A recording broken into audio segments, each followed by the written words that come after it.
Yeah, no, it's just 5 minutes left. Yeah. Oh, okay.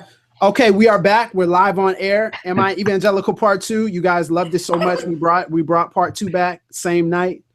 Now we're so sorry we got disconnected. Don't know what happened, but we were just wrapping up, and we did not want to miss the gems that Mr. Jamar Tisby was dropping. So we want to kick it to you, Jamar, and then close out. But we wanted to hear what you have to say about the way forward for evangelicals and important things to consider. And you got to give us that housing quote again, because I think they missed that. So you got to bring that back, brother. Yeah, I'll make it brief but impassioned. My first point was that I think segregation in schools and housing has devastated race relations, both nationally and in the church.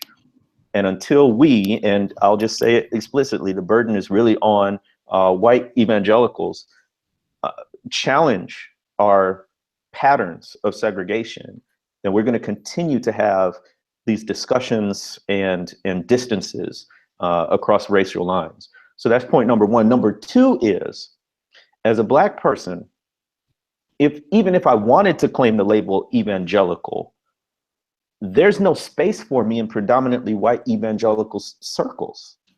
What I mean by that is, if I try to proclaim this holistic gospel that's concerned not just with issues of personal salvation or personal morality, but is also concerned with issues of systemic justice, then I am going to get so much pushback, and I have, that you know, it wouldn't be fair to say that someone like me left evangelicalism.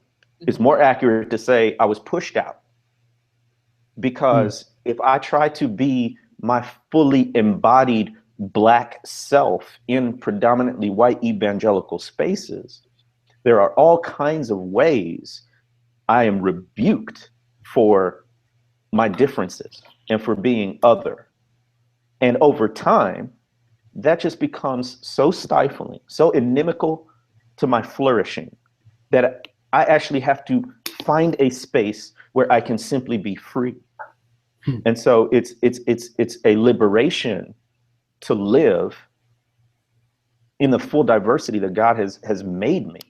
And so I think what needs to happen partially is churches and schools and seminaries need to look at the ways they stifle different expressions socially, culturally, politically, and to an extent theologically, right? Because it ain't safe to be Black in white evangelical spaces a lot of times.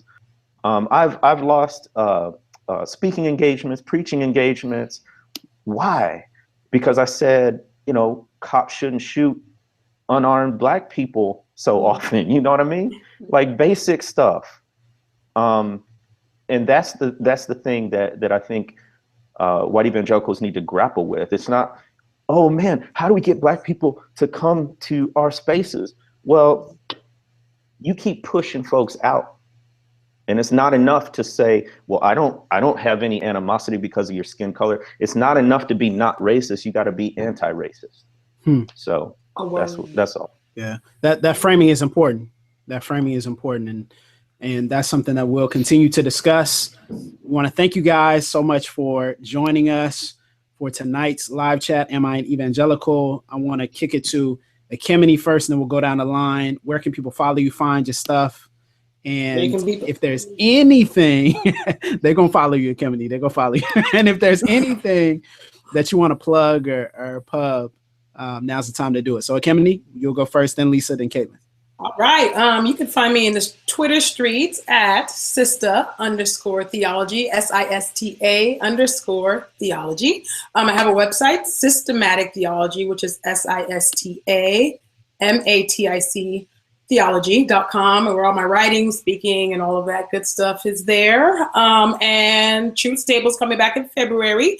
But currently we are doing an Advent devotional. So every day we are coming out with a devotional for people to commune with the Lord with. And we've been getting a lot of responses there. And we are collaborating with Lisa Fields, of the president of the Jude 3 Project. So we are really happy about this collaboration and hoping that it's blessing everybody. The name of the the devotional is called "The King is Coming," a Truth Table Advent devotional. So look out for that.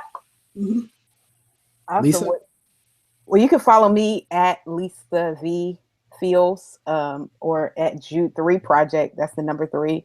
Our website is jude3project.com for our podcast, our events we have coming up, some more college stops.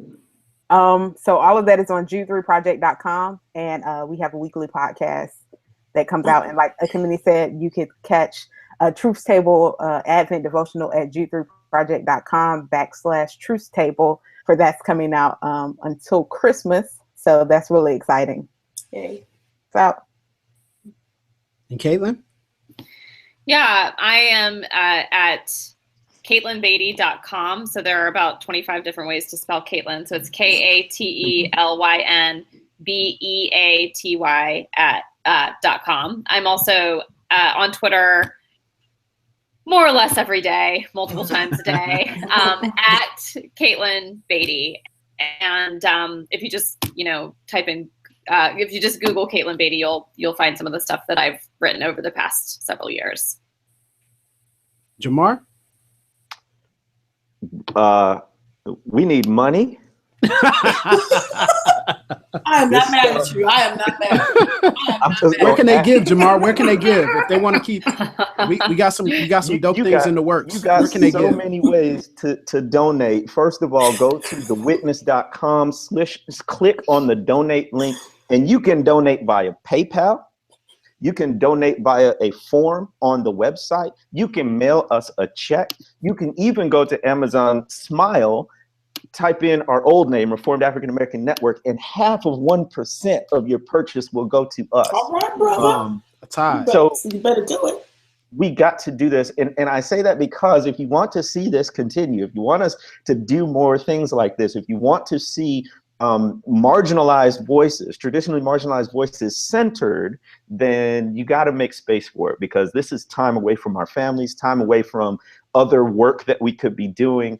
It's energy. And so, the worker deserves his wages, kind of a thing. So we need money. I'm just going to ask, and I'm not going to be ashamed, but don't do it under compulsion. Do it out of generosity and support for what we're doing. If you like what you see, thank you. And I'm Tyler Burns. You can follow me on Twitter at Burns23. Please follow at your own risk. Thank you guys for tuning in and joining us for this live Twitter conversation. And we will see you next time. You're not going to say anything about the tour, huh? Well, look, follow us at _Pastor Mike on Twitter. And you will find all that good stuff about a Pastor Mike tour. We're coming to a city near you in 2018. We're hitting 7 cities, and then we're also doing some other stuff. We're going to have some other live chats. We have announcements about that coming soon as well. So stay tuned. Follow us at The Witness BCC and also at _Pastor Mike for more information. Thank you guys for joining us, and we'll see you soon on the next Pass the Mic.